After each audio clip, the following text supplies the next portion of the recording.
Oui, bonsoir à tous, bonsoir à toutes. Voilà, on se réveille avec la qualification de l'équipe nationale du Sénégal, mais je voulais faire un peu quelques éclaircissements parce qu'il y a beaucoup de polémiques qui sont en train de naître sur les réseaux ou à la télé sur la non-sportivité de l'équipe nationale sénégalaise et de ses supporters. Donc on se sent bien évidemment touché parce que ce qui est important, c'est de remettre les choses dans leur contexte.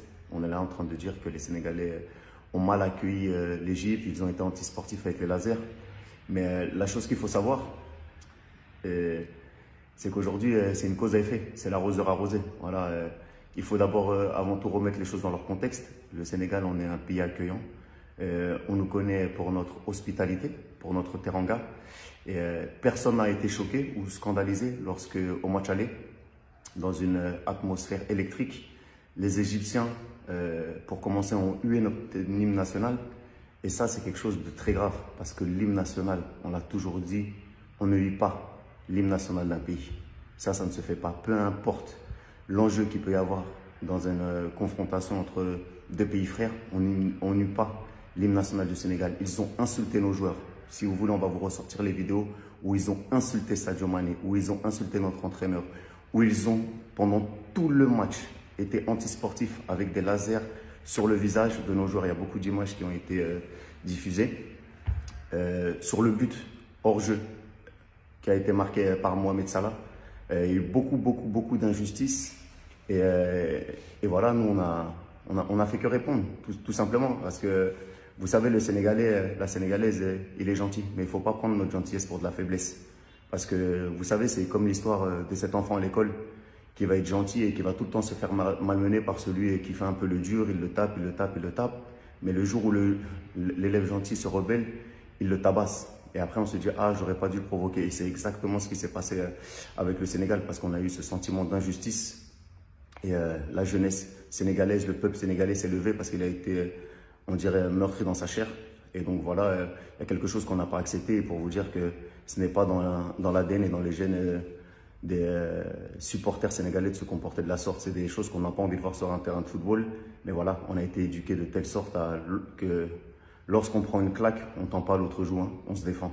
Et voilà, on s'est défendu avec les mêmes armes qu'eux. Mais voilà, ils l'ont pas accepté. Parce qu'après, au niveau de la sportivité, l'équipe égyptienne a été très bien accueillie à l'aéroport. Il n'y a eu aucun problème. Certains agents même de sécurité ont fait des selfies avec Mohamed Salah, avec Gabaski, donc il n'y a pas eu de problème. Les Égyptiens ont beaucoup parlé, ils ont beaucoup envenimé la situation. Leur capitaine qui disait que nous n'avions pas de Messi, nous n'avions pas de Mbappé, qu'ils allaient passer contre nous. Gabaski qui disait que les champions d'Afrique regarderaient la Coupe du Monde à la maison. Voilà. Aujourd'hui, on a démontré qu'en étant unis et en venant chez nous, on pouvait aussi être galvanisés et se comporter de la même manière qu'ils l'ont fait. Donc voilà, après, il y a quelque chose qui va être important et également de citer. Vous savez, quand Mohamed Salah a gagné son ballon d'or, il l'a gagné ici au Sénégal. Et lorsqu'il a gagné au Sénégal, Sadio Mané avait été classé numéro 2. Moi, j'étais présent lors de la cérémonie. On l'a applaudi, on l'a acclamé, on a dansé avec lui sur l'estrade pour le féliciter, alors que c'était au Sénégal et qu'on souhaitait tous que Sadio Mané soit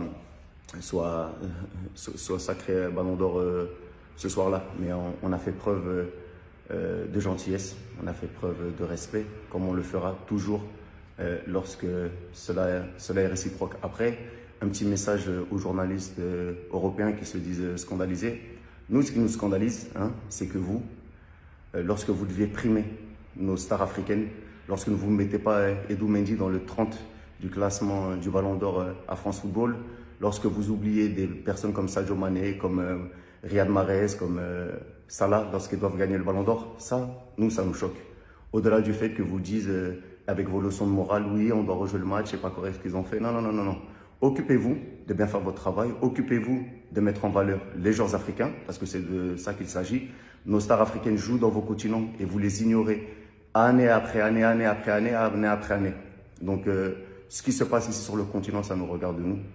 Si vous étiez un peu plus informé, vous vous déplacerez, vous viendrez au stade et vous ne ferez pas vos leçons de morale sur vos plateaux de télé. Ça, on n'en a pas besoin. Et voilà, on va continuer maintenant à avancer et à grandir, parce que la réalité, c'est que le Sénégal mérite d'aller en Coupe d'Afrique.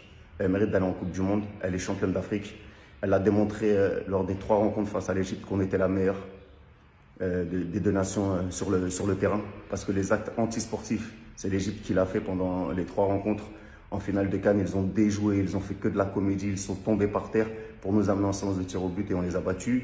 Au match aller, il y a eu beaucoup de faits de jeu et beaucoup de scandales que si ça s'était passé de l'autre côté, si nous, les Sénégalais, on avait marqué un but hors jeu et que la VAR n'était pas intervenue, je peux vous dire qu'on en aura entendu des milliers et des cents. Et ici au Sénégal, c'est exactement la même chose. L'Égypte a été antisportive, aussi bien sur le terrain qu'en dehors. Donc vos leçons de morale, vous pouvez vous les mettre où je pense. Nous, on est qualifiés. On va continuer à grandir. On n'a aucun problème avec l'Égypte. Bien au contraire, c'est une nation frère et on les accueillera d'une manière différente s'ils se comportent bien. Et sinon, voilà, on continuera avec notre esprit de la Teranga. Voilà. En tout cas, félicitations à tous, à toutes, les Sénégalais, les Sénégalaises. Merci à ceux qui nous ont soutenus. Félicitations aussi aux autres nations africaines qui se sont qualifiées. Je pense notamment au Cameroun, avec leur nouveau sélectionneur Rigobert Song. Félicitations à toi, Samuel Eto'o, président de la Fédé. Le grand frère Anthony Bafoué, avec le Ghana qui a éliminé un autre grand d'Afrique, le Nigeria.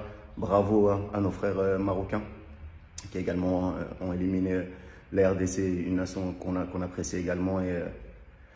Et voilà, et la Tunisie qui, elle, a éliminé nos frères maliens, donc un peu déçu pour le Mali, mais c'est le football, voilà. En tout cas, c'était juste une petite mise à jour. Voilà, on récolte ce que l'on sème.